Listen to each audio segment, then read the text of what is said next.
I totally look official now. Now that I have the headset and everything, I'm a respectable streamer.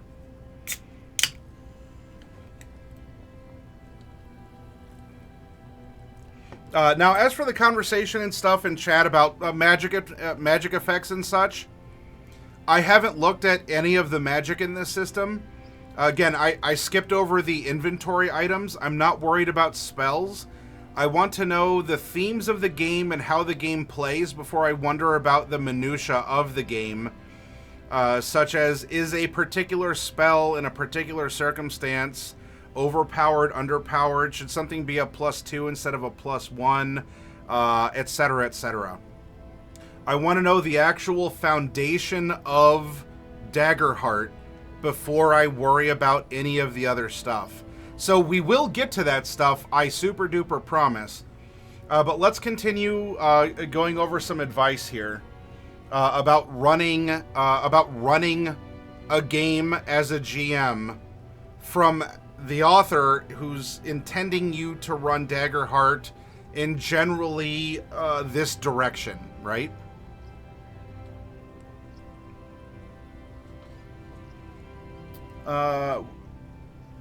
Were we trusting our players, or... Yeah. Or no, we're treating the characters as competent? Yeah. The characters in Daggerheart are skilled adventurers and heroes, even early in their journey. Don't call for a roll when a task is simple and or without danger. The rogue probably doesn't need to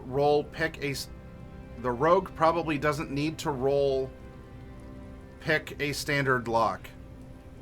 Oh, okay, it's missing two. To pick a standard lock, especially if they have the burglar experience. But if the lock is warded by a powerful wizard, that's another story. Because every action roll can cause consequences and complications, as well as generate hope and fear, asking for more rolls or letting players roll for tasks that wouldn't require a roll can cause an imbalance of the system. Primarily call for rolls when the characters take bold, dangerous actions. If you don't see an interesting result from either success or failure, you can skip the roll. I don't think Ariel needs to roll to cross the bridge. She could do that in her sleep. We probably don't need to worry about what might happen on a failure here, but what do you think? Heroic fantasy stories are generally comprised of dramatic scenes, travel montages, and down-tempo moments around a camp as the heroes decompress and prepare for what's ahead. If the travel between two places isn't going to result in much danger or interesting challenges, there's no need to depict it in scenes. You could instead say something like, so you travel to Oldhome. Clear all your marked HP, stress, and armor slots. We pick up on the edge of town. It's only twilight, but you haven't seen anyone in any of the outlying farms, and there's no sound coming from the tavern just ahead on your right. What do you do? You might tell the players they can flash back to the details of the plan, or get their story straight later. When a scene feels like it's dragging or going in circles, you can always ask the players to trust you to cut away so that you can keep the story moving. Note that action doesn't always mean combat. Action can be a tense political drama as the party tries to maintain an alliance hanging by a thread. Action can be navigating an archmage's warded and trapped hedge maze. Action here means any time there is tension and uncertainty, it means situations that will challenge the characters. If the PCs have an enemy on the ropes and the player's interest seems to be wavering, go ahead and have the foe run off, surrender, or just ask the players how they finish out the fight. You should do your best to not let a scene become a grind where everyone feels obligated to see it through, but no one is having fun. Part of being the GM is picking which moments to focus on. Every time a player...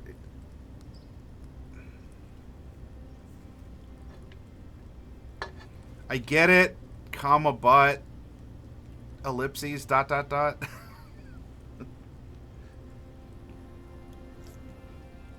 Alright, a goblin pops out. You ready to fight it? Yeah. Do you want to fight it? No, I'd rather we just skip ahead. You know what? I validate your choice as your character. So we're just going to skip ahead and keep moving. That is a... just given the conversation and the consistent themes of things. And I do agree. Like, you know, the concept of no game is better than bad game, because everyone has those moments where just something drags on. But let's have some fun and smile and laugh and move ahead, right? Let's keep the story moving forward. Every time a player makes an action roll, the story should move forward, success or failure. On a failure, the GM says how the world responds and keeps the story moving. This is often referred to as failing forward. A character might not get what they want if the roll goes poorly, but the story advances through escalation, new information, or some other change in situation. If there aren't any interesting consequences for failure on an action, you don't need to call for a roll. Well, yeah, bad games can be learning, learning circumstances small. They very much can. Though there is a point where how long do you want to stay in a bad game if it ends up being not just it was a one-off, it was a bad night, like we were all grumpy or we had work or whatever. But if it's like, wow, 3 months in and I'm really still not looking forward to doing this, there's a point where you could just bow out and say, "I'm good luck, team," and find something better to do. Again, it's weird to say, and I wish it wasn't some current year thing where I, as a retailer of war games and tabletop games, have to look at an audience of people who enjoy tabletop games of all varieties, RPGs and board games and everything, and I have to say, stop doing business with businesses that don't like you or don't make products for you. You don't owe them anything. And I'm the one who, in order to live, has to sell their stuff. But I'm also telling you all, don't torture yourselves. It's okay. You can walk away from a product. You owe a company nothing. Don't succumb to the sunk cost fallacy. Don't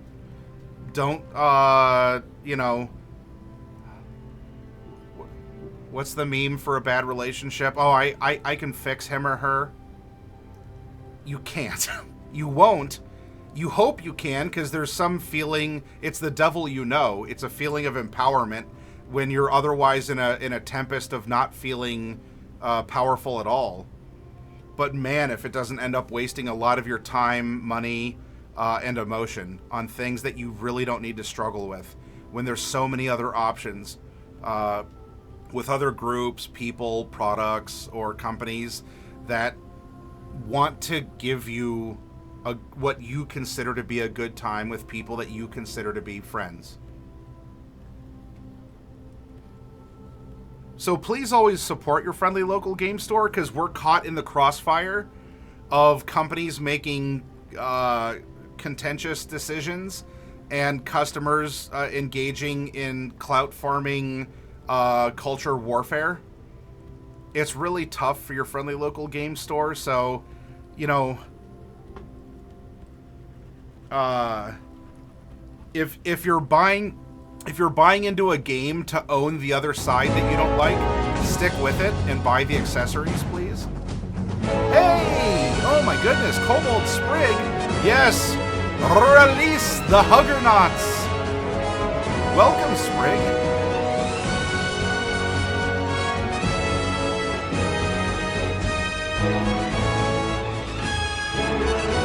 Yeah, welcome! Welcome to the Kobolds from Sprig's Warren. You know, you're always welcome around these here parts.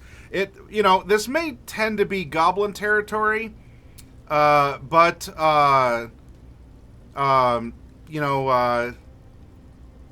we are joined. We are clasped in forearms together. Apple tried to assassinate me, so I had to wrap it a bit early. Oh, jeez. You know what? I think I'm the only mod in my channel right now. I feel so vulnerable. Shout out Kobold Sprig, who had a cameo. Sprig has a cameo in our Tiamat giveaway event, our Gargantuan Tiamat giveaway.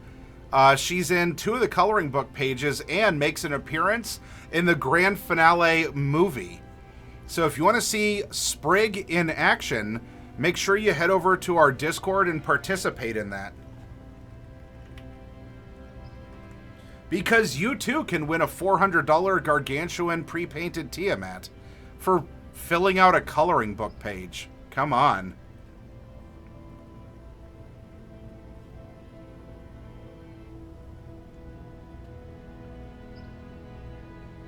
Oh! Oh! Oh my goodness! This wasn't a player named Apple. This was an Apple device. Use Android.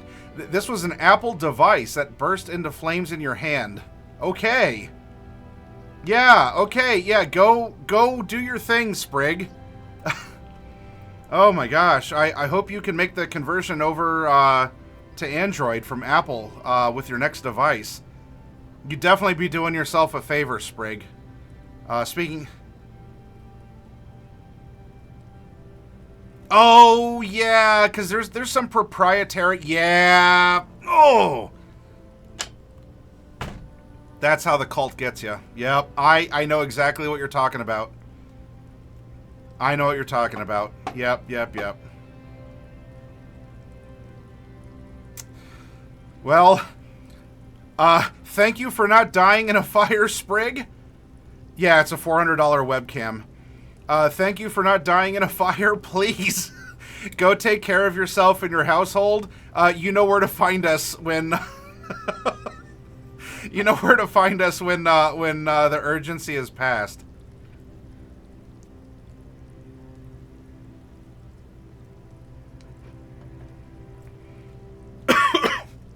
Oh gosh.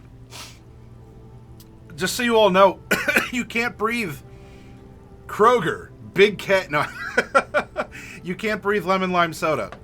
Pardon. All right. Well, thank you again, Sprig, for coming over, and we'll see you when we see you. Anyway.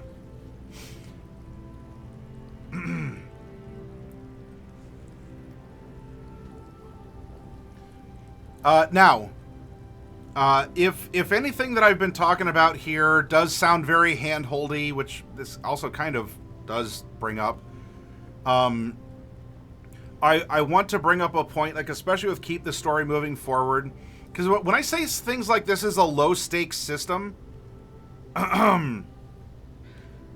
that's not intended to be loaded as a negative.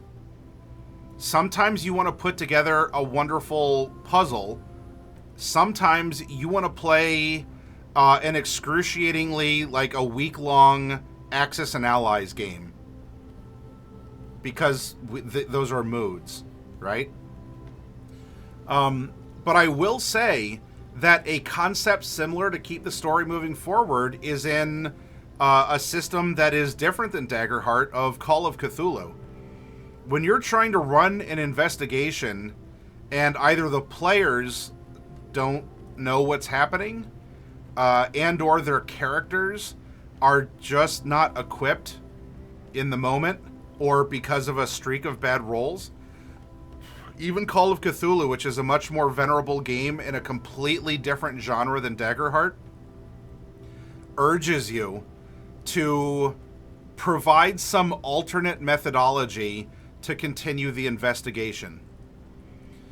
This system, instead of necessarily an investigation, wants you to continue the adventure. You know, move on in Mario from World 1 into World 2. Whether you take a warp pipe, whether you use the whistle, whether you're riding on a Yoshi's back, or whether you jump off and you grab the flag on the pole at the end, it's urging you just get to World 2, then get to World 3, etc. So let it not be thought that I am not contemplative and fair in my assessment, and that I'm not like all the advice in here is Yeah, whatever, blah, blah, blah, ruckus. Where am I? If you're the GM, there's a good chance that you're the person who has spent the most time learning the rules of the game. Regardless, work with players so that everyone understands the rules. If you have questions about something, another player might have the same question.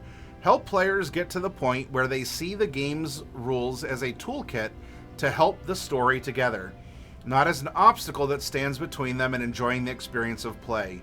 The GM plays the opposition to the characters, but the GM is working with the players to tell the story.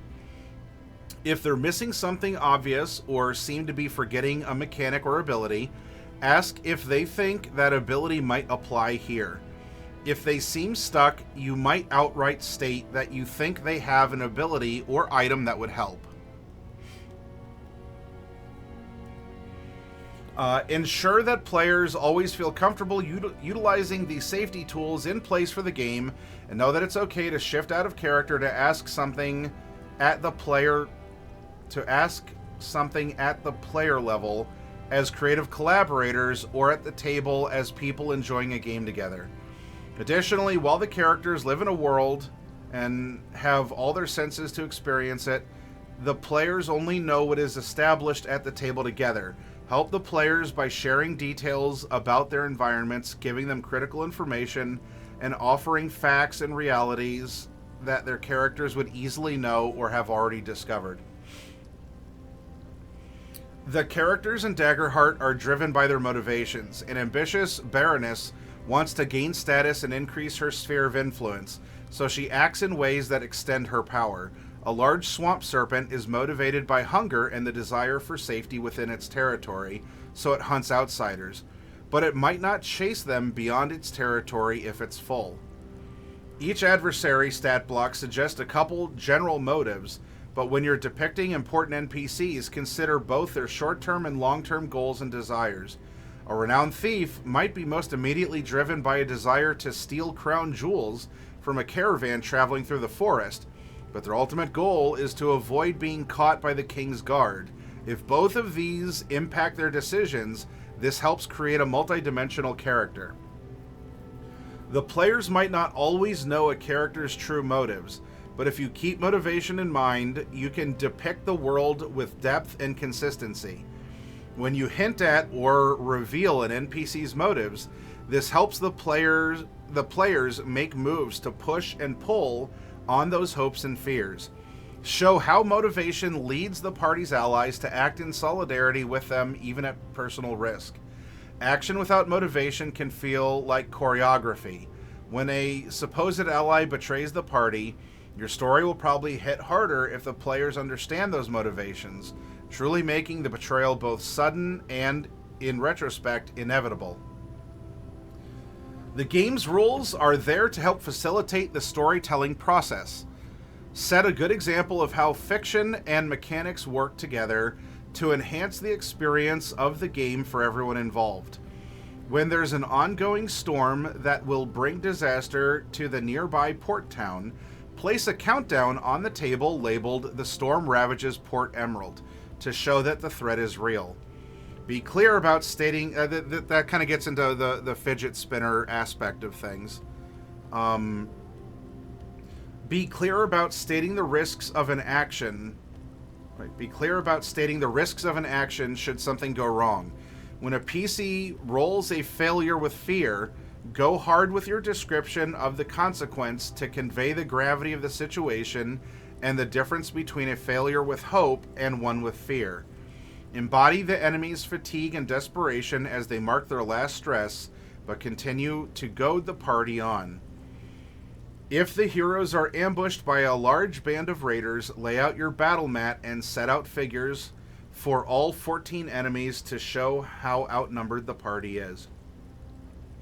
If a player's suggestion or description is out of sync with what has been established in the game or is generally implausible, try to find a way to reframe the situation and work with them rather than rejecting their idea outright. You might risk the table, or you might ask the table, what it would take for an implausible task to become doable, or call out part of the suggestion that is more workable and encouraging the player to build on that aspect. Well, you might not be able to fly up to the platform using the telekinesis spell in your grimoire, but there are plenty of large rocks here you could move around if you wanted.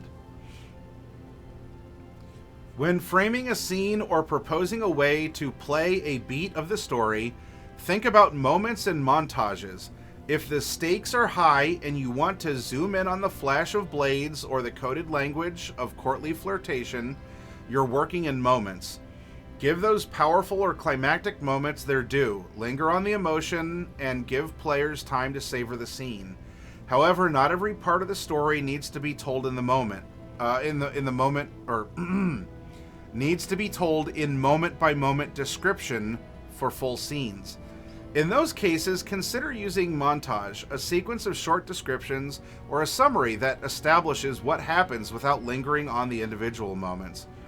Montage is especially good for actions that take place over minutes, hours, or days.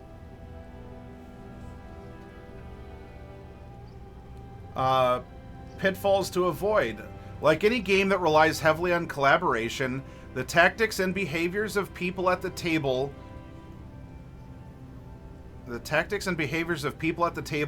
with have a large impact on. Like any game that relies heavily on collaboration, comma, the tactics and behaviors of people at the table. We just need to remove the word with.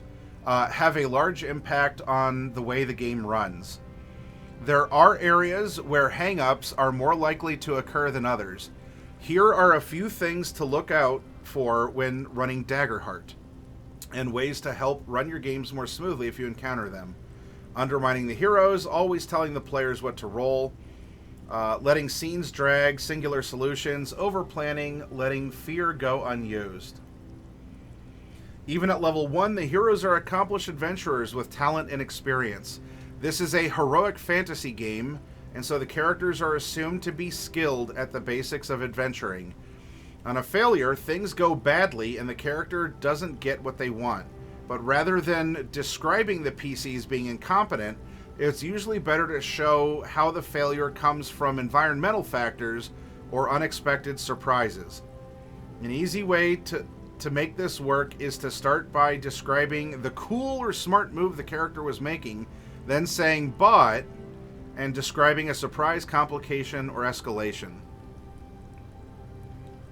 Yes, but this is another reinforcement, perhaps, of the direction or the thematic writing of the presumed target audience. Maybe being kids, because they don't like being told no, or that they messed up, or they said or did something that didn't work, or that hopefully they're not in trouble, kind of a thing. There is a lot to say about no, but, yes, and. Boy, we had a workshop on that a while ago as well. I'm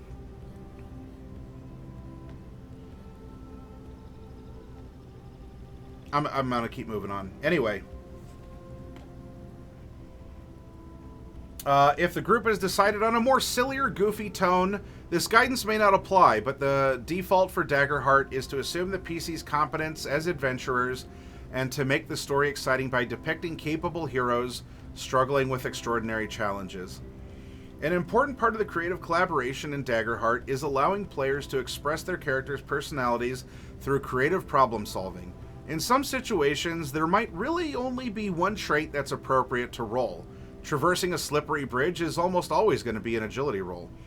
But in many situations, when a challenge or threat is presented to the characters, and they'll need to roll to address that threat, you can give them the freedom to decide how they're going to handle the challenge and what they want to accomplish it, or want to use to accomplish it.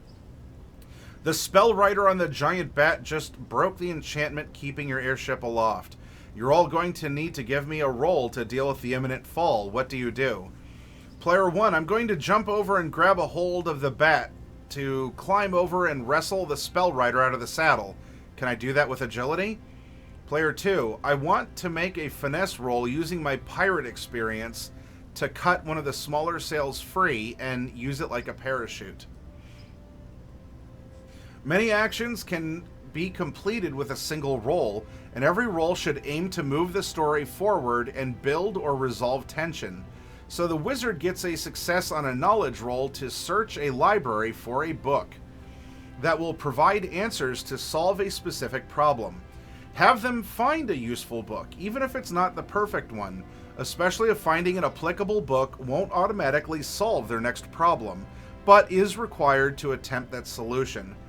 If most obstacles take one successful action to address, major obstacles and threats will feel more significant when they take multiple steps to overcome.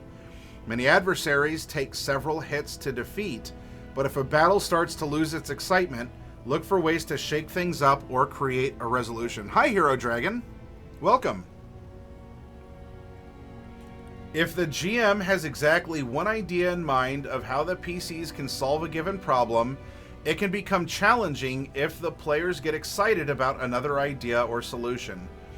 You might have good reason for why the solution you have in mind is the best option, but if the players have a good idea, it's often smart to adjust in the moment and think about how to make their approach work. Not automatically, but something to work toward with daring actions. Puzzles are a great example of a situation where a singular solution can cause problems. Everyone's mind works in different ways, and a puzzle or riddle with only one right answer can shut down interesting alternatives. If the players get bogged down or frustrated with a puzzle or scene, it's usually wise to find a way to move things along or adjust the situation to let the characters' actions advance the story. This might involve showing your hand to give the players more context or check in to ask how they're feeling about a scene. Daggerheart is designed to be played with a great deal of improvisation to allow the players a large amount of creative agency. The group builds and discovers the world together. The game is also built to be player-driven, where the PC's background and connections serve as the primary fuel for the game's plot. For these reasons, it's recommended to leave space for the story to breathe. The game works better when more preparation time goes into situations for the characters to explore and engage with than in scripting entire scenes and set a progression of story beats.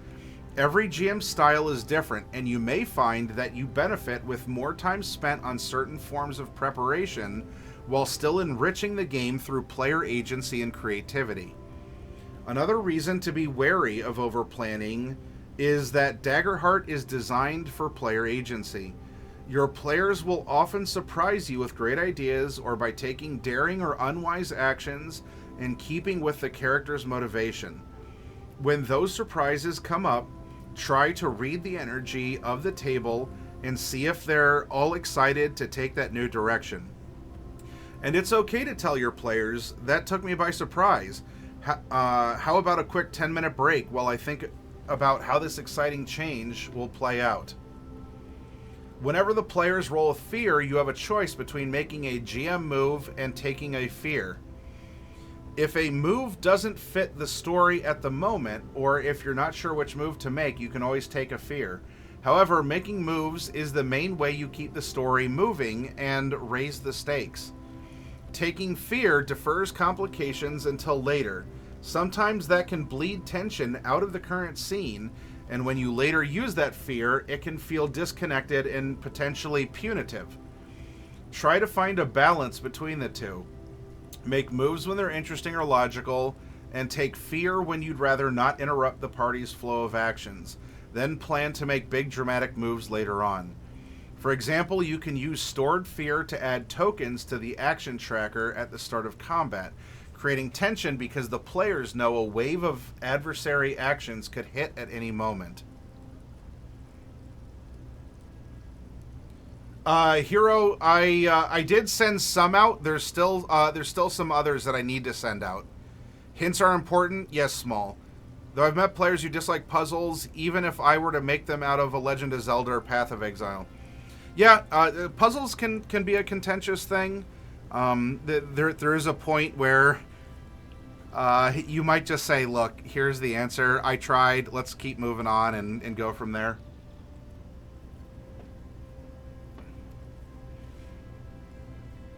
Core GM mechanics.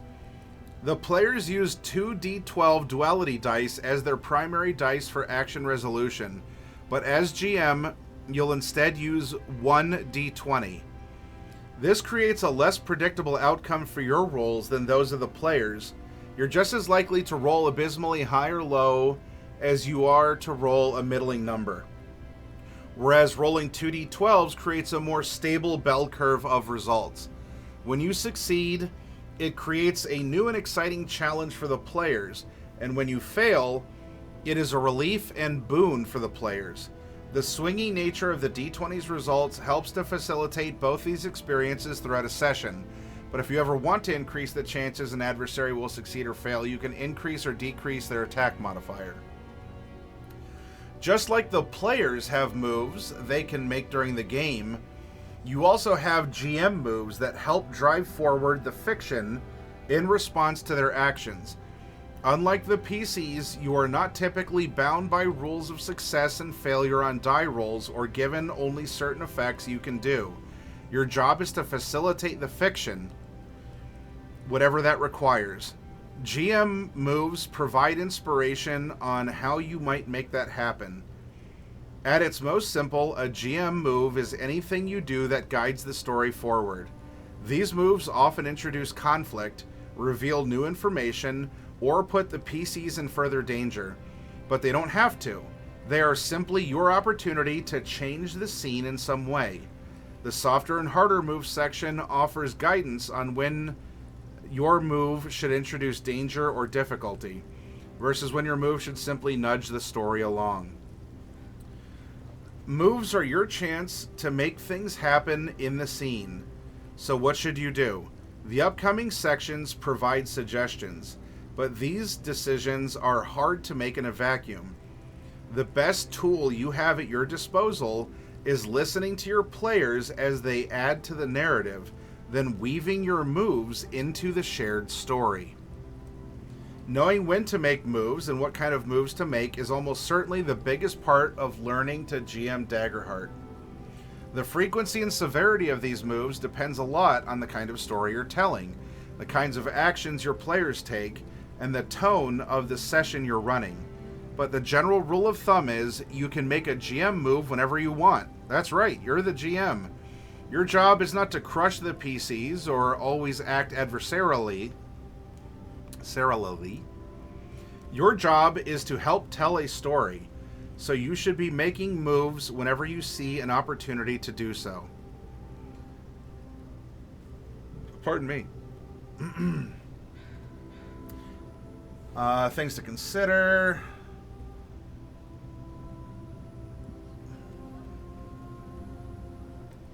If a PC rolls with fear, you always have the opportunity to make a GM move.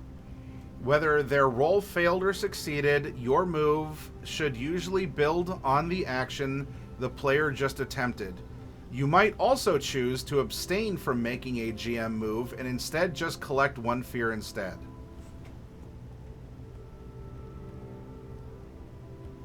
If a PC fails an action roll, you have the chance to describe the failure and what comes next in the story because of it. If it's a failure with fear, consider choosing a more harsh consequence or complication than you would otherwise.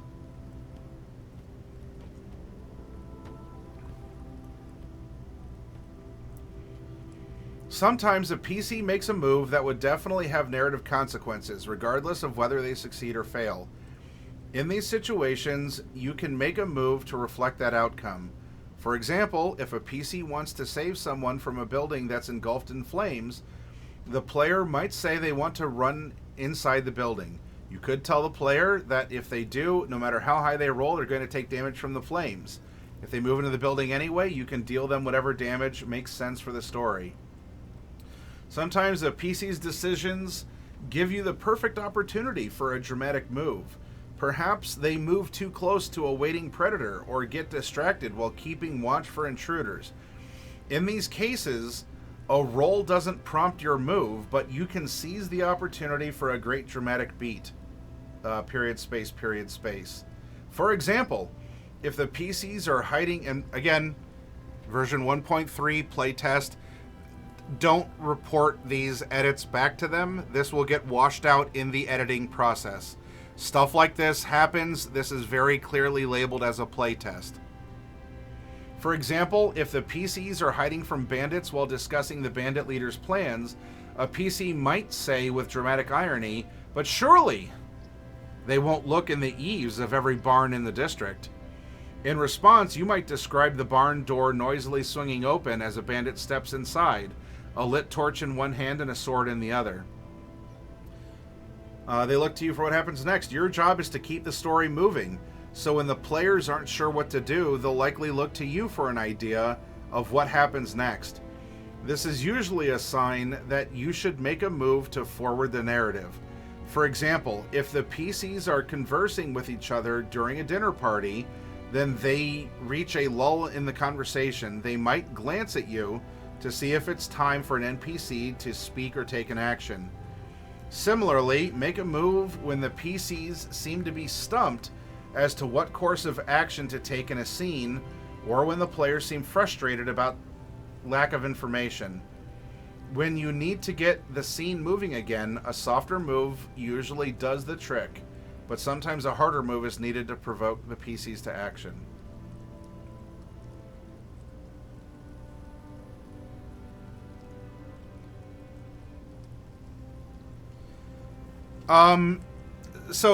For what Delport said here, if a PC fails with fear, you can do the thing.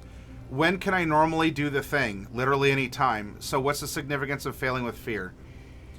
I hope, Delport, you can see part of the frustration with the thematic and writing style involved in this process. I think the core is ultimately this is a safe game to play that has broadcasted moments of intensity. So, while you know that at any point in time you can do the thing, it's socially acceptable to do a slightly more severe thing in the specific consequence that everyone at the table can see that fear was invoked. It's a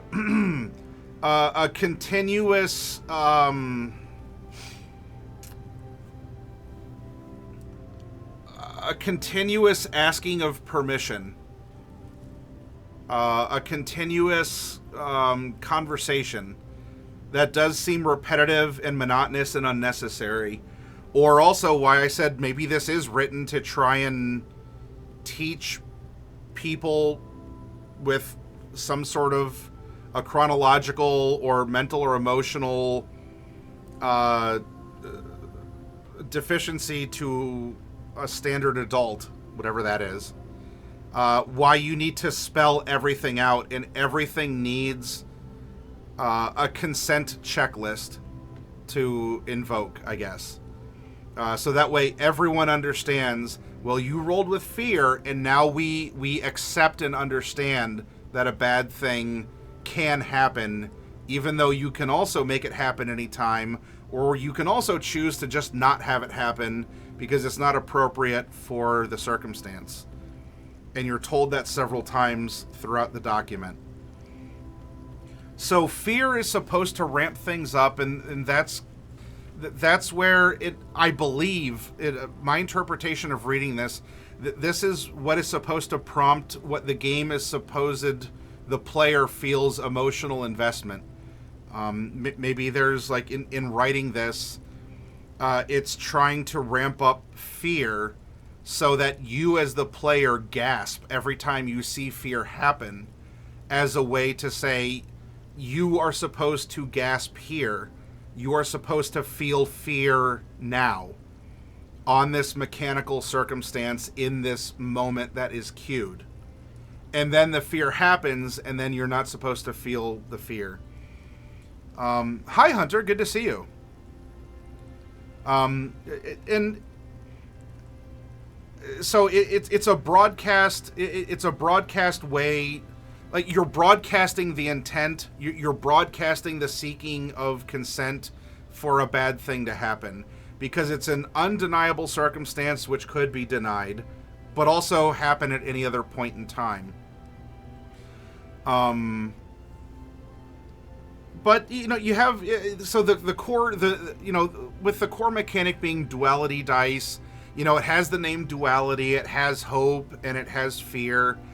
These are like the catchwords or the buzzwords, and I'm not saying this in a disparaging tone. How many of you play a video game that measures an emotion like this? Or that there's a consumable. In this case, it's very much a resource. They call it an expendable resource. Or it could be, look at a popular game like Undertale. Maybe Undertale is a kind of an audience that this is aimed towards. You have determination. Or how many animes just state a thing which is just supposed to be the thing it says it is, and it's manifested. But it's their ability. I have 5 units of rage. It's a mechanical thing that exists as a currency to spend, which is also a cue to perhaps act in a particular way. And so, again, this comes back to the video gamey kind of feel. You play a game for hope or determination or fear, and this is just everyone at the table saw that your fear die was higher than your hope die, and so you're supposed, like, a fear thing happens, but maybe it doesn't yet. It's a constant state of checking the states. It's a constant feedback loop or something of this checking in and a continual consent for the next step of the fiction to occur. And I say that not trying to sound deliberate in that use of saying the next step of the fiction, because at this point it is deliberate to put that out there of, all right, we're telling a story and character, but this is also fiction. All right, you swing the sword and you miss. Well, you know what? Let's say that you actually hit, but just keep it moving forward. This happens. It doesn't really, though. It's like a constant apology for things happening. Oh, today was like, today in my neck of the woods, it was around 60 degrees and kind of cloudy. Oh, I'm sorry. What are you sorry for? That it's 60 and cloudy. Oh, you control the weather? No, I'm sorry. What do you have to be sorry about? You don't control the weather. I'm sorry for saying I'm sorry. Why? Are you upset? You haven't insulted me. Sorry. Why are you telling me sorry? Stop apologizing for things you don't have to apologize about. Stop being so passive. Please. It's okay. I promise. It's okay that a springtime day is 60 degrees and kind of cloudy and even windy. I don't hold that against you personally. Now, if you are in fact an evil mastermind who can control the weather, then maybe you can apologize, because I would have preferred it to be 60 and sunny or cloudy and 72. And if you can make that happen, cool, we can be friends. Otherwise, you know what? Maybe you do give me an apology, because I feel like everything should be my way, which is an unreasonable take, right?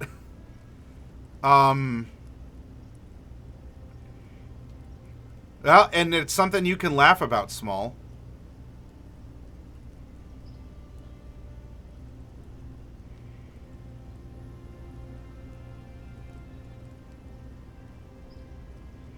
Dragon Blast, so you have that as well. I certainly hope that through whatever means, and maybe a game like this is meant to be a therapy for traumatized people, kind of like what Small Anarchy was talking about. Maybe this actually is a system of roleplay therapy, as much as there's a meme about it in D&D.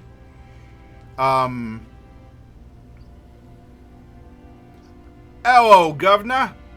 What we talking about this day? Star the Mawile, hello, it's good to see you. We are discussing Daggerheart, and we are in the depths of Chapter 3 of the version 1.3 playtest packet. We're discussing the theme of the game, the concepts of it, the mechanics of it too. Not that we're getting into the minutia of the mechanics, but overall, we're trying to answer, what is this game? Who is it intended for as its primary target market or audience? As these are things I wish to know as a retailer of tabletop role-playing games. So these are, and it might be a habit, but Dragon Blast, habits don't form overnight, they don't go away overnight, and these are all things that we can make progress towards. I didn't gain my extra weight. I mean, I know it's a little off camera. I didn't gain my extra weight overnight. Do I want it to go away? Of course. I wish that I was in a healthier state of body. But that's not going to happen without me making it happen. Through conscientious effort or small changes over time or whatever might work in that case.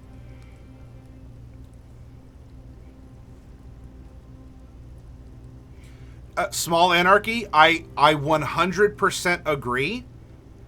I 100% agree with you.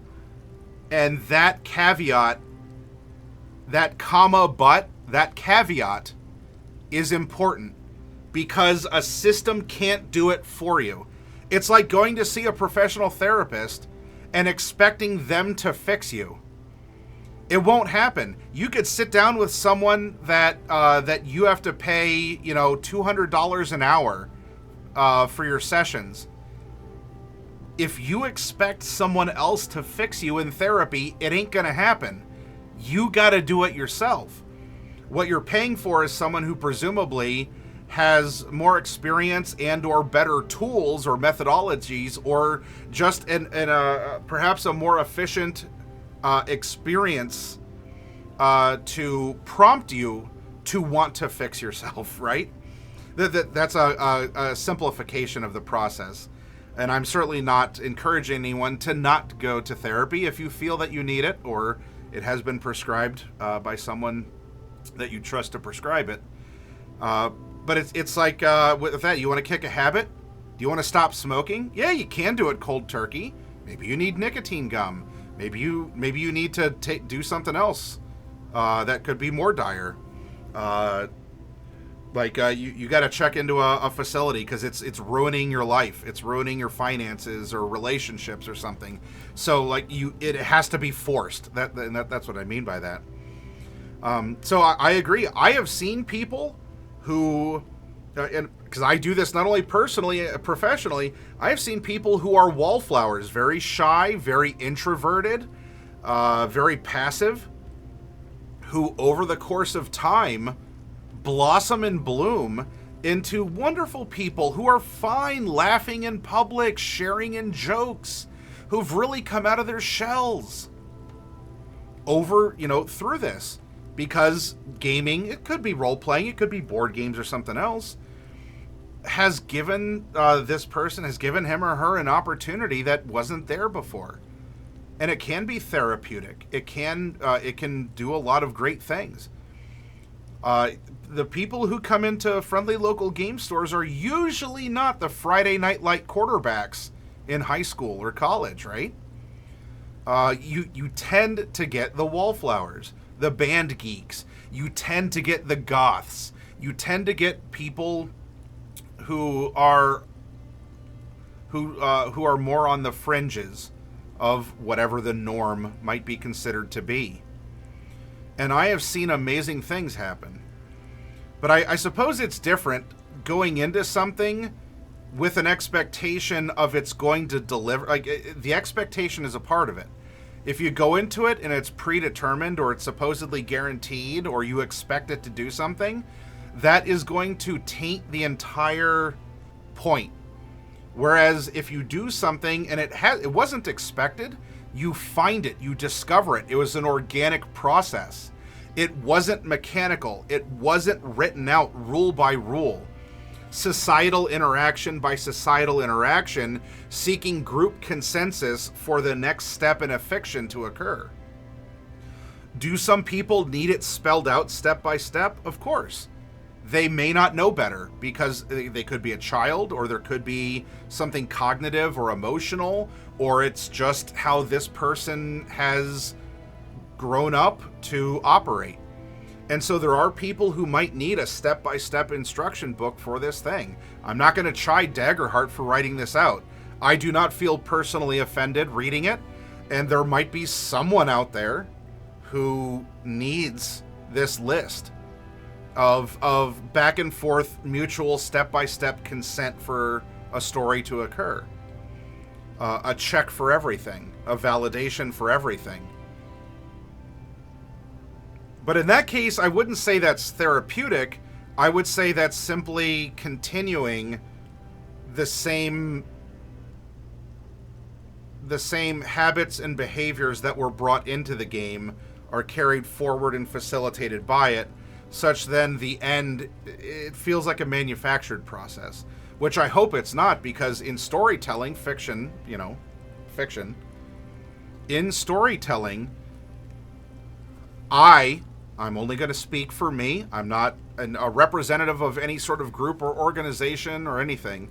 I believe it should be an organic process, and it should be one that happens wild and natural and free, with all its ups, downs, and all arounds, with its glories and its warts as well.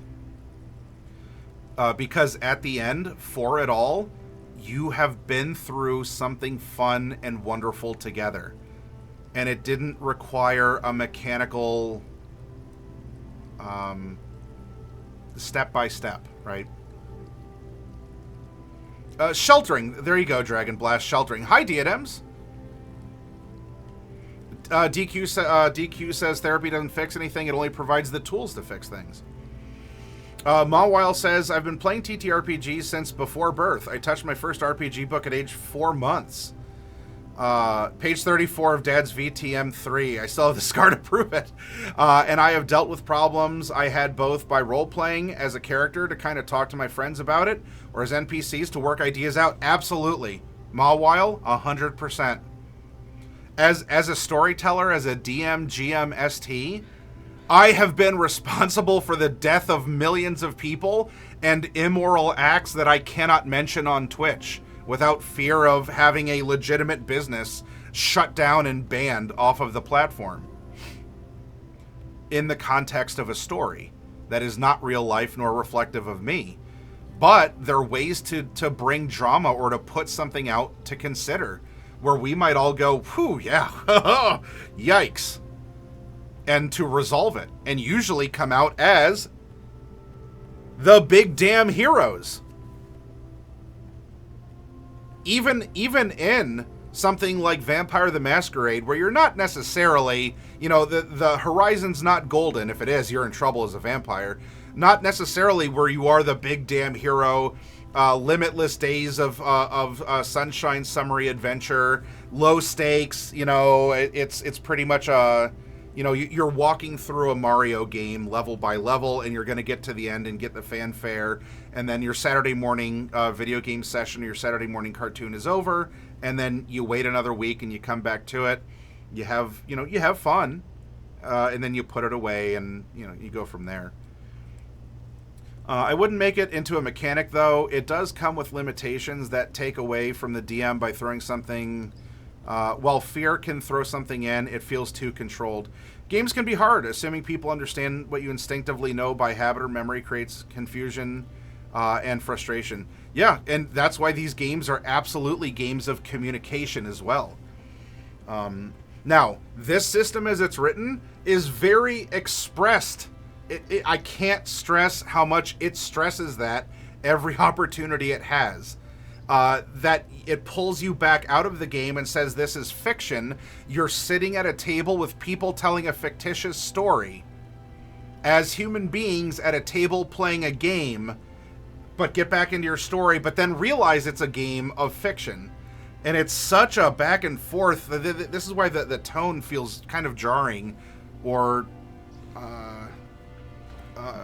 clashing in a way.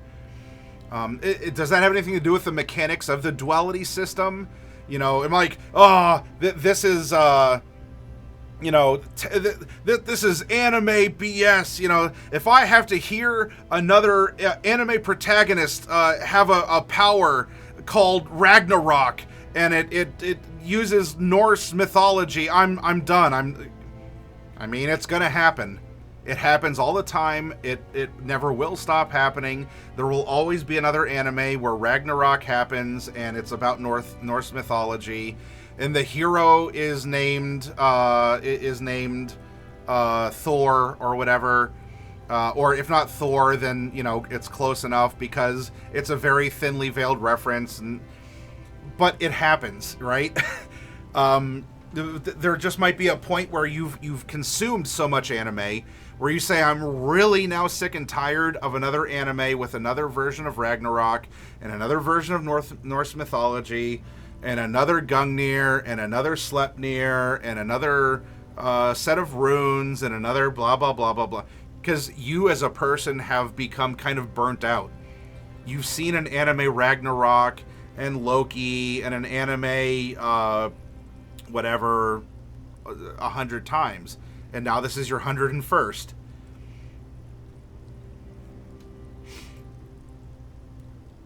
But that's why the communication is there, and it should be kept to the people at the table because it is your story in your game. I agree, Mawile. So jumping out of the story and saying, "Whoa, hey, all right, hold on, we were actually so in this that I think I'm getting some cardio for the day. Hold on." And this goes over that. It's just the presentation of it is repetitive or very sheltered or hand-holdy. Also, hi, Coffee Cat. Malice Conspiracy, this is a lie. Every time I isekai into a game, it's real, I swear. An isekai campaign? Yeah. The D&D cartoon is literally an isekai because isekai was the thing. We're doing well, Coffee. We're having a good conversation about Daggerheart, or the concepts or themes or the way that it's being presented.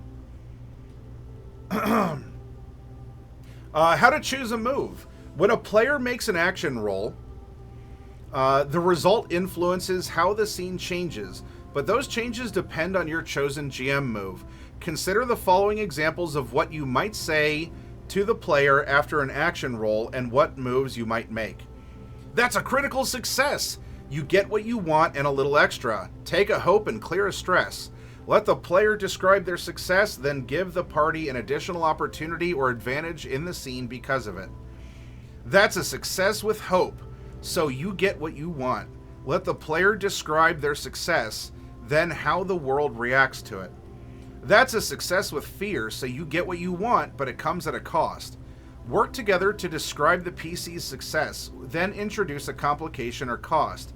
Maybe they face an attack or gain a stress from an enemy they're engaged with. Get new information that raises the stakes, or realize their allies is in imminent danger. Be sure to never outright negate their success with this consequence. That's a failure with hope, so things don't go to plan. Describe how things go wrong, then introduce a complication or consequence. Maybe they spot a new danger they must now contend with. Take damage or stress from an enemy they're engaged with, or face collateral damage that puts them in a more difficult position. That's a failure with... Is this... now, I'm not a teacher. If any of you have... I don't know if you are teachers or you have teachers in your life. Is this how, like, in like like an employee handbook for a teacher, so the students are not supposed to see this or know that this is the procedure.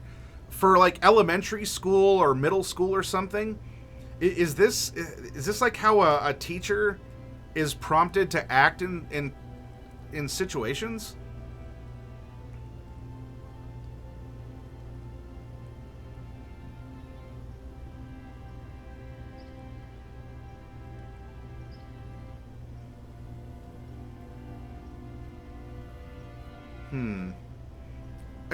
And that's not a bad thing. But this is almost behaviorally handbooky. It's like a behavior handbook or a checklist of things, which aren't necessarily bad. But again, I've never read a teacher's handbook in terms in that way, or at least one that has to deal with like emotional students or the behavior of students and the reinforcement of things, where you can't tell them that did something bad, but you have to use the word negative, and you have to provide a consequence, but you also... does that make sense? Maybe I'm not describing that correctly. That's a failure with fear, so things go very poorly. Describe how things go wrong, then introduce a major complication or multiple consequences. Maybe the information they get is not good news, and also puts them in immediate danger, or they take damage from an enemy and get separated from their party, or an important opportunity is lost for good. Sometimes you'll know without hesitation how to make a move in a scene.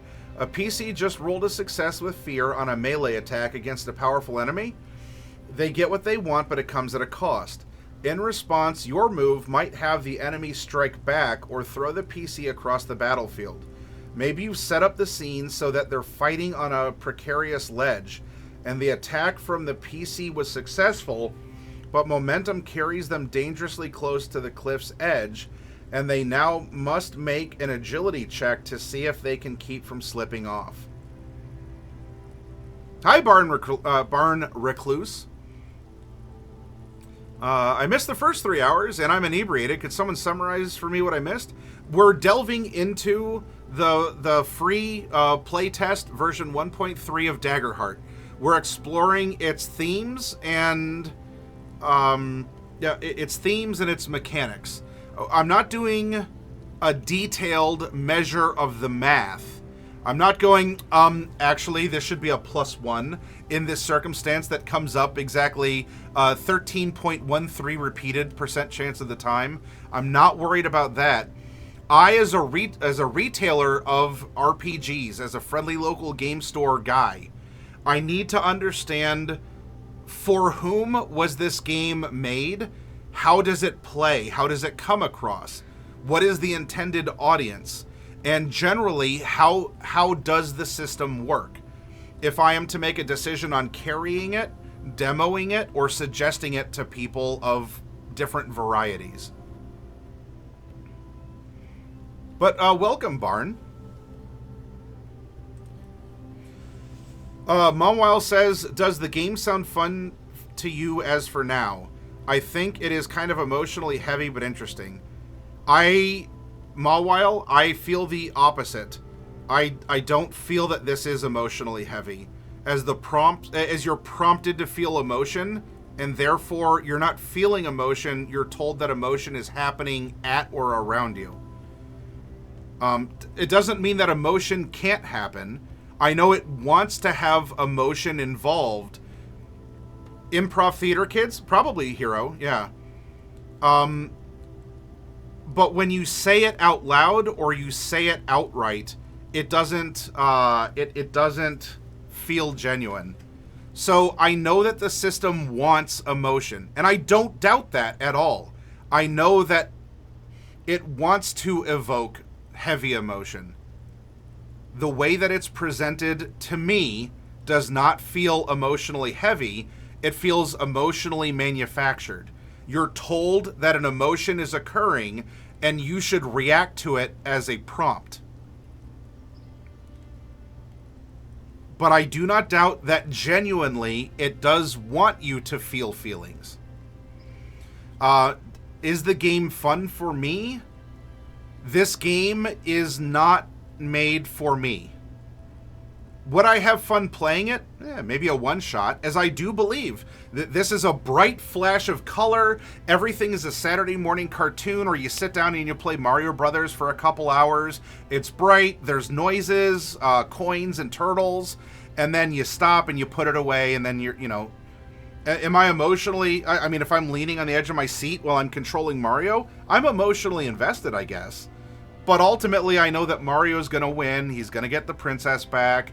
And so it feels like this is very beginner-friendly, entry-level role-playing game, low stakes, and it is written for a modern online audience. Presumably, the already known and explored demographics of Critical Role. That is said completely neutrally. I am neither a for or against Critical Role. I mean, if anything, I might be for it because I want more people to play TTRPGs. I'm fine having introduction-style options to get more people role-playing. So let's say at the most pessimistic, it's 5149. I'd rather something like this exist. As I've read it and understood Daggerheart, this is not a game I would personally look to run or play. But I am me. Could I play it? Yeah. Would I feel like I'm betraying some moral or some philosophical or political stance by playing Daggerheart? No, not at all. But it's like saying I could spend my time broadcasting with you and having these awesome, compelling conversations, which I find cathartic and peaceful, or I could just be at home and put together a jigsaw puzzle, which can be cathartic and peaceful. I would rather speak with you all, meet with you, talk with you. This is my style of engagement. Whereas some of you here present, watching later on YouTube or something, might say, I could never do the broadcast thing. And instead, I'm going to wrap myself in a blanket on a rainy day, and I want to put together a puzzle. And you know what? Chef's kiss. Because that is the circumstance for you. Or you are the circumstance receiver for it. Paisy! Oh my gosh! Paisy, it's awesome to see you. It's been a minute, my friend. Good morning to you. Railroady? For as much as it wants to have things be open and interpreted, it's railroady.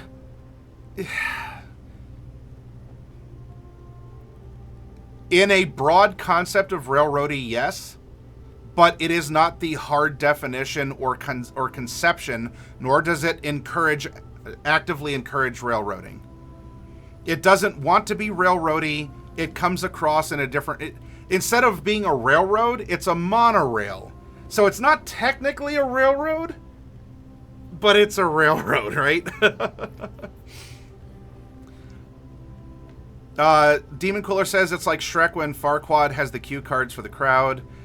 Closer to the tune system than D&D. I don't know what the tune system is, Mawile, if you can define that. Other issue is that it states that every adventure is competent and should... Yeah, everyone starts out as... Like, you are the protagonist. Like, you are Mario. You get the power-ups. You're the hero of the adventure. Yeah, bad things can happen. You can lose your power-up, but you get one back. You can die, but you have a stock of 10, and so you don't really. That's why I also say this is a very low-stakes game.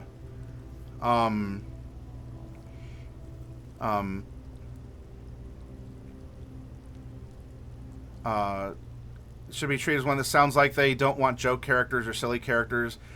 They bring it up, but they also bring up, so here's our rule regarding this. And the very next sentence is, you also don't have to do it this way.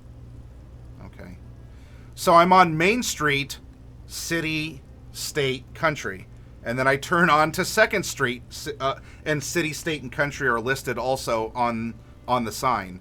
And then I turn on to Central, which is important information, but I'm also told city, state, country on that street sign as well. I'm a chatter for life. Keep the camera away from me, says Mawile. Paisley says, I need to finish my own read-through, but so far my general take is that it's aimed at players with little... yep, I agree, Paisley. This is introductory. This is welcome to role-playing. Welcome, you know, if you want a not D&D beginner, this Daggerheart is going to get you involved. It's going to teach you the basics. Because we're presuming you don't know this stuff. Not, I hope, in an insulting way. I wouldn't suspect at the outset it's meant to be insulting or demeaning. Could someone take it that way? Of course. If someone's very experienced and they read this, then that person may feel talked down to. Or that, wow, this is bumper bowling. This is bumper bowling the TTRPG. But you know what? Kids got a bumper bowl also. If they want to learn, if you want to teach them, and gutter balls exist in life, you can. You can also go bowling and have bumpers in the gutters. Is it bowling? It's close enough. And you know what? Does the kid have fun? And does the family have fun with the kid watching them play? Of course. And maybe later on they get the bumpers taken out of the gutter and they go from there. So this is bumper bowling TTRPG, and it's fine. It has a place. But I have experience with storytelling, improv, or theater. We have all played TTRPGs, so a lot of this feels unnecessary. Explanation, but I've handed D&D and Pathfinder to people who didn't understand what the point was. Yeah. And Paisley, I agree with you. I agree with that statement. I agree. I do enjoy this stream, but if I'm here, it means I have not gotten to sleep at a good time. That's fair enough, my friend. Man, Paisley, you've been around here for a while. I super appreciate it. And have you been here? Paisley, can you do me a favor? Can you... Also, why am I out of focus? Can you type ! follow age, one word? Sounds like a surfer dude going, dude, what's your follow age? Have you been here for like 5 years or something? I haven't typed anything in. Jazz hands. Have you been here for like 5 years or something? Oh no, Paisley. Mawile, in a socially awkward move, sniped the command from you. Wow, awkward. Just, I guess give it 30 seconds or something, Paisley, and you'll be able to do it.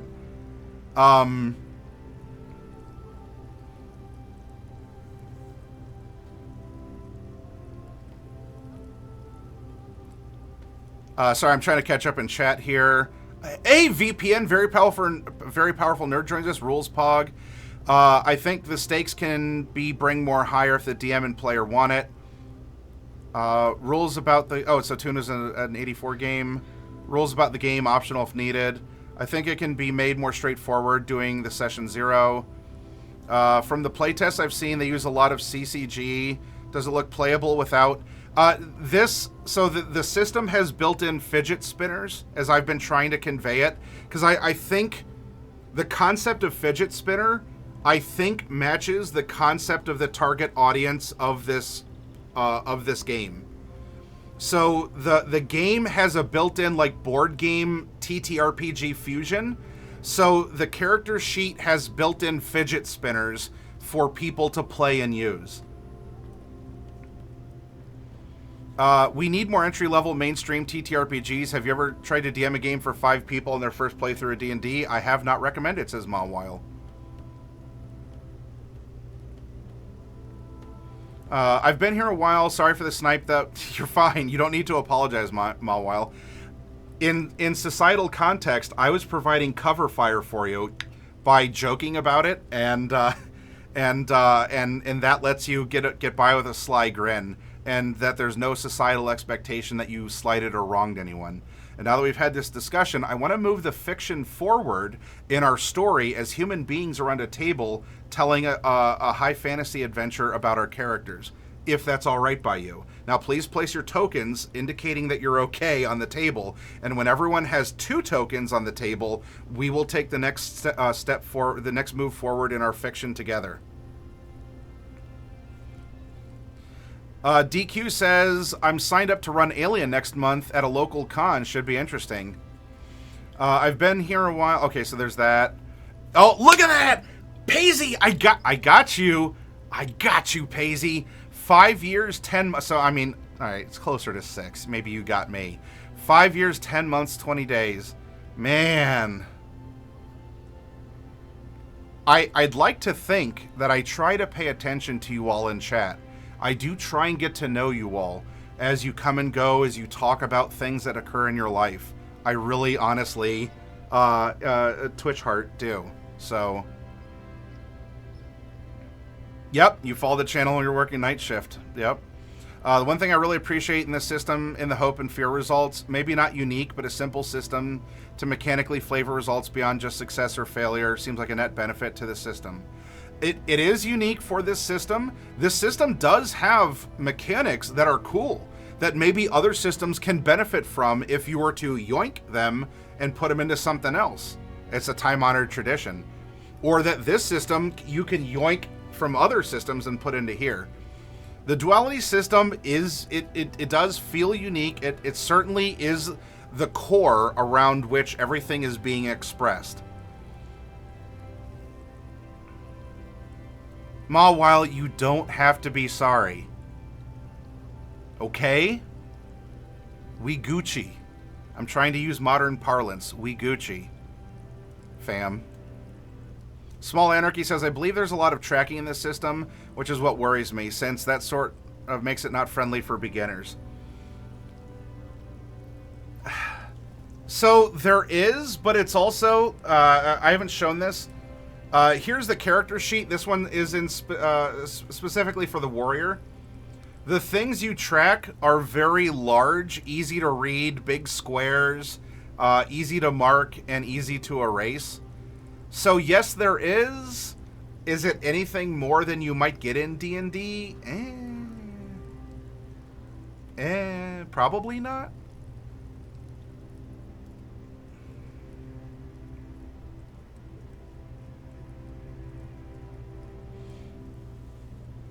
Barn Recluse says, I was 36 before I finally got to play as more than just the DM's little brother on Mom's command, and it was Pathfinder. This is an old person who's looking to DM his own game with near strangers. We're looking at maybe yes or a no, find a more established system. So Barn Recluse, then, are you asking if you should run this system? Or are you taking suggestions for a system to run as someone who wants to step into storytelling? Oh yeah, all the different tokens. Yeah, you know, put them out there. It's fidget spinner stuff. You don't have to play with them, because some of these tokens are what you would do in your head with adding +1s or circumstantial bonuses or whatever. It's just encouraging you to manifest it by loading things up with a bunch of tokens. I wonder if some amount of information to track is a good thing. I've seen plenty of players get distracted when it isn't their turn, so they have something to do for themselves. Paisy, again, fidget spinner. I hope that's what the concept... I don't say that in a demeaning way. I hope that the concept of a built-in fidget spinner, especially for young players or people who are coming in from board games, as I think this is a fusion, it's a step away from board games into role-playing games. I think that's why there's elements of that here, and why you're seeing it. Is it complicated? I don't think so. Not really. But there are things to track, and this does have a fusion with board game feel, a vibe to it.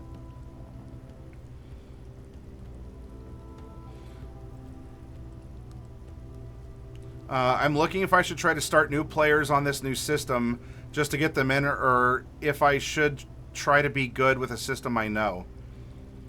Barn Recluse, you can. From what I understand, it's a playable system. This is a system that's still in playtest. So in fact, Barn Recluse, if you go to Darrington Press's website, in fact, I'll pull it up real quick. This is a, you can download this very girthy playtest packet. Look, this is 316 pages. Well, all right. Just trust me, bro. Here we go. This is 316 pages of a free to download playtest packet, so you can look it over yourself if you'd like. If you want to get going on this, you could, but this system, the mechanics, the tone or theme, could very well change. I don't know. Have you ever been burnt by a video game that was beta tested before, or would you want to play something that is more finished and polished? That's your call.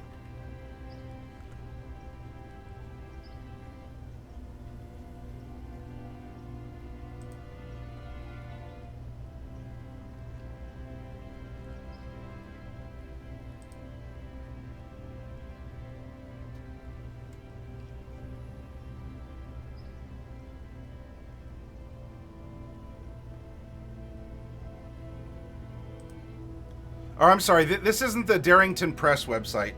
From Darrington Press, it's over on Daggerheart. I'm going to post the link so you all can get in on this. Right here, daggerheart.com. You click on the blue button that says Play Daggerheart, and there you go. And then you could submit a feedback survey if you'd like. So would I recommend this as a starter? I could also recommend Call of Cthulhu. Call of Cthulhu has an awesome starter. Wrath and Glory has a brand new starter. D&D has several starters. Think about this, Barton Recluse. Before you test a system or you choose a system, which kind of a story would you like to tell? One about sci-fi things? One about horror? One about survival? One about high fantasy? One about low or no fantasy? One about the supernatural in the modern day? I would think about it there first. And then we can help refine where you can get things going.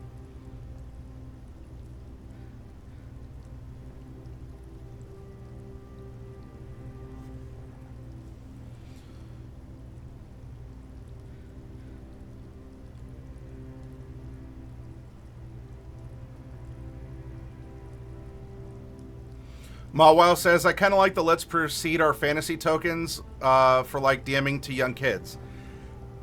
So when I say this stuff, I really hope these don't sound like hot takes or that I'm trying to tear down. I'm not trying to tear down Daggerheart or Darrington Press or Critical Role or some philosophical, societal, political demographic that might be more prone to play a game like this.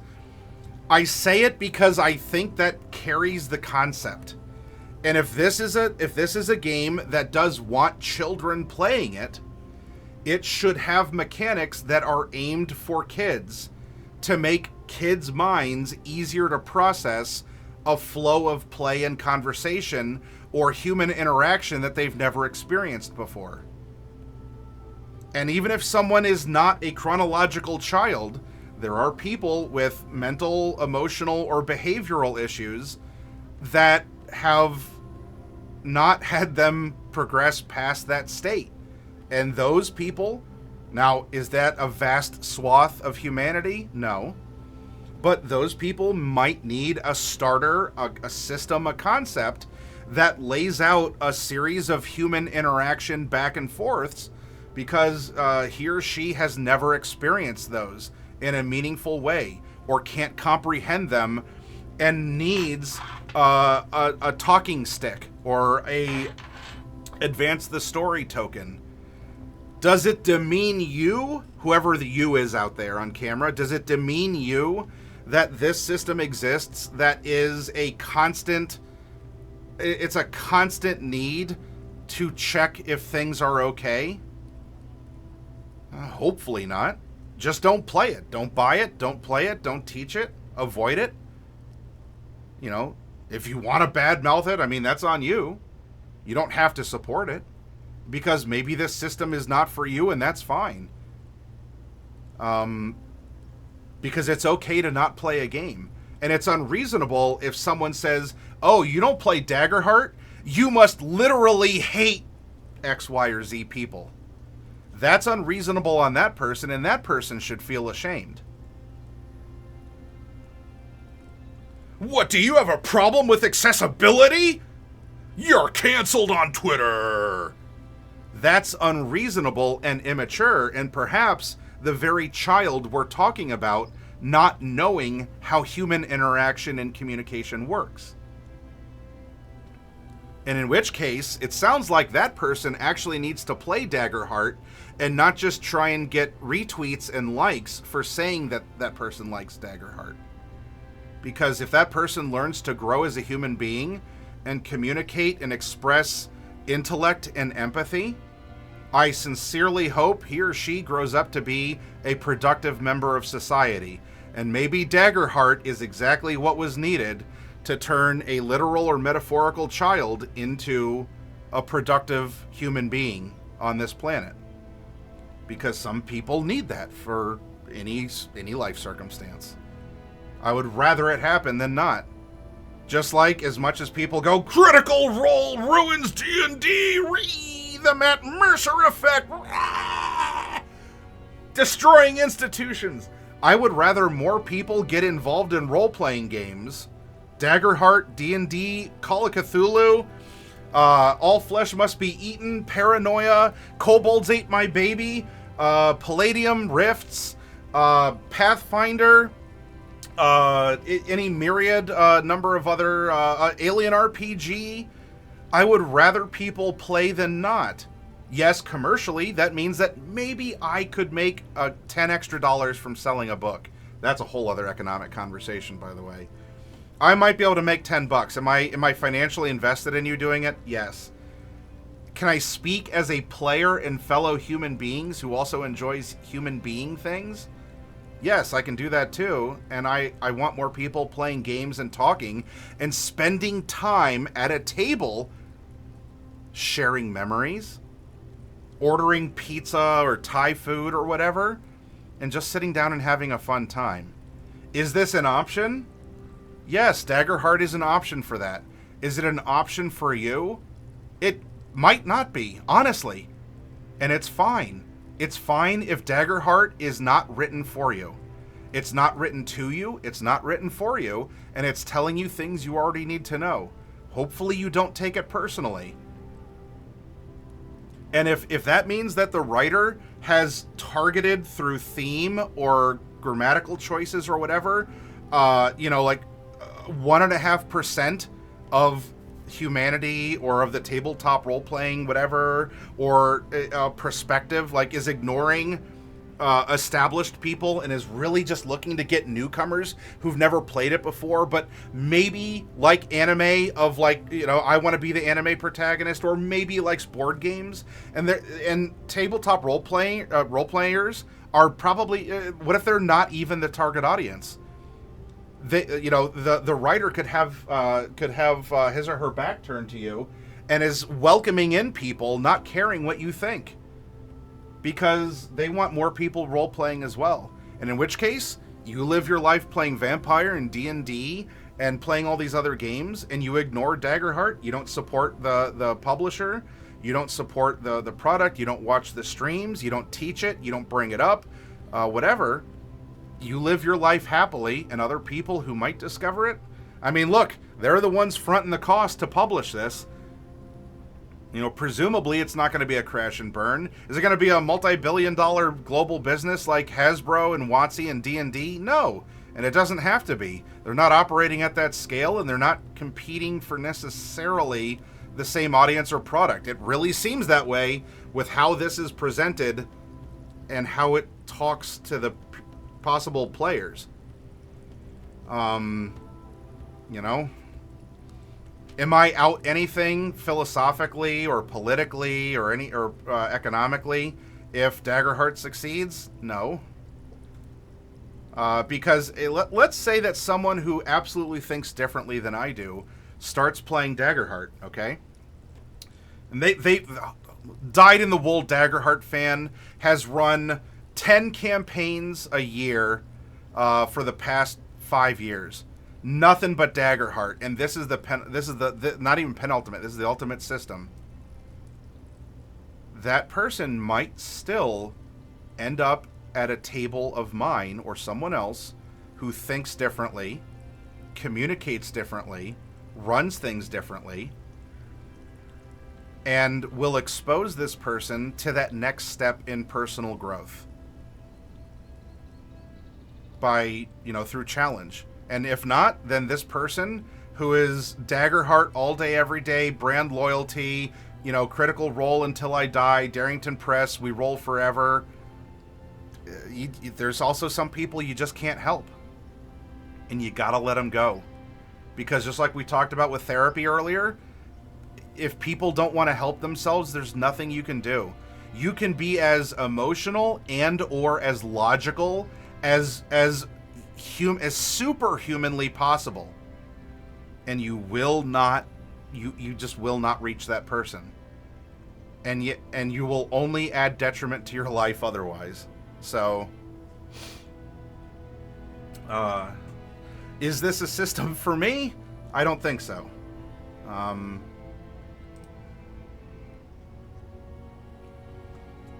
So, anyway, it looks like we've reached the end. I guess this was a good... Oh, we've reached the end because I scrolled to the end to show how many pages there were. Although, maybe? No, we're still way in the GM scenes. Tell you what, everyone, let's get up and stretch. Let's get up and stretch. And we'll come back and continue to talk about Daggerheart from the GM perspective about running a session. We'll continue to have these very reasonable, not hot takes, these are tepid takes. These are very lukewarm at their hottest takes. Let's be constructive, let's be creative, and realize we might embrace that Daggerheart is not for any of us. Daggerheart was not written for you to play. I mean, if you play it, I'm sure that the creators would like it. But if it's not for you, don't play it. You don't have to like it. You don't have to download it. You don't have to talk about it. But yeah, let's get back into the GM side of things for more mechanics and concepts. Things like these tables I'm not going to get into with great depth. Yeah, let's take 5 to 10, everyone. Refresh your drinky poos if you have to. And when we come back, let's continue having fun and having an amazing discussion together in this extension of a friendly local game store.